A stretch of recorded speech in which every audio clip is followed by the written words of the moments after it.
Hello there, I'm Fireballannie, and today I will tell you a story. It's a little story of closing your eyes in one place and finding yourself in another. It's a story I wrote myself, and I hope you will see it in your mind. I hope you will see the characters, see the colors, and hear the sounds as I wrote it. So wherever you are, please take this moment. Get comfortable, relax, close your eyes, hear my voice, hear this story.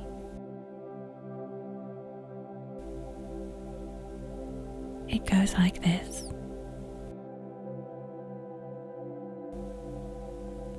Anne never knew that she was a character in a two-dimensional game. Her story was scripted, proofread, and narrated before anything was even switched on.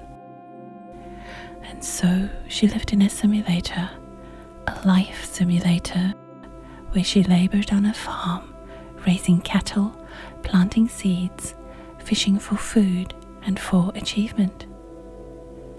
She was hard at work to make sure the farm was self-sustaining before the annual inspection, and was hastily harvesting the fields and clearing debris from around her house when she heard the heavens open and watched as a large meteor cross overhead and fell from above. It hit the side of the silo so hard that shards of brick and dust rained down from the sky. She hesitated only for a moment before running towards the impact site, her eyes and throat first itching, then burning as she inhaled the particles that had shaved off the meteorite in the impact. She stopped next to the rock and saw as her hand reached out to touch it. Even the heat radiating off the rock could not stop her from touching it. And then, as her fingers met the hard surface, she heard what sounded like the wings of 1,000 birds opening up and taking flight, and felt the words rather than hear them. See yourself again. Find your true self. See yourself again. Find your true self. And then bright light and green light and waves of amber flowing waves of aqua. She inhaled deeply and felt a feeling of cool calmness settling over her. And this calmness came as she heard a gentle, soft rustling all around, the sound of light dancing lightly over leaves, tickled by the wind. The bright light faded slightly, and she started to see shapes around her, the sway of an unusual race of humanesque creatures walking around her, the sound of melodic voices as it carried lightly in the wind. She shook her head as if to clear leaves from her hair, and looked around her with interest and curiosity. She had the uncanny feeling that it looked like she was inside a seed, a world in a seed, and the seed of a world. Even the shapes looked more plant-like than human. "Where am I?" she asked one of the shapes walking past her. With a smile, the echo reached her ears. "Inside the apple seed, inside the apple tree, deep within the green-blue forest. Welcome." The creature gestured forward and, pulling aside some branches, revealed a market.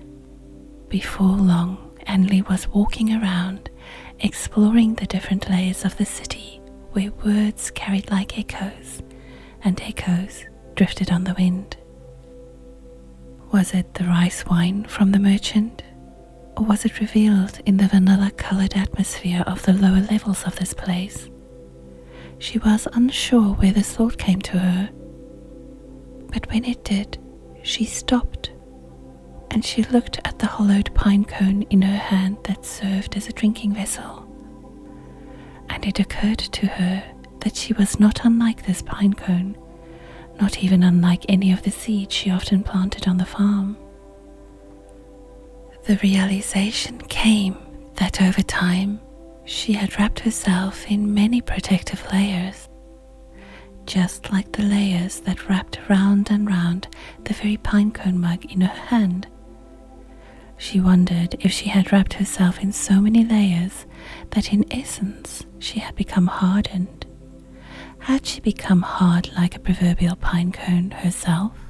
She thought how over time she had first packed away one, then another of her ideas, her ideals, and so, like the layers of the pinecone, every time she packed away an idea or an ideal, it became like a protective pinecone scale that formed and closed around her, wrapping her in what first appeared to be a layer of protection, but soon proved to be wound so tight it was stifling.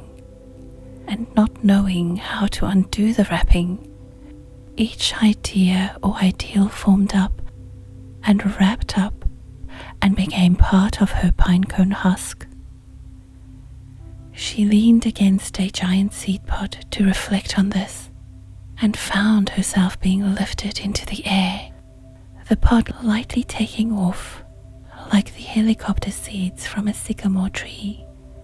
She marveled at the sight and looked around her in amazement.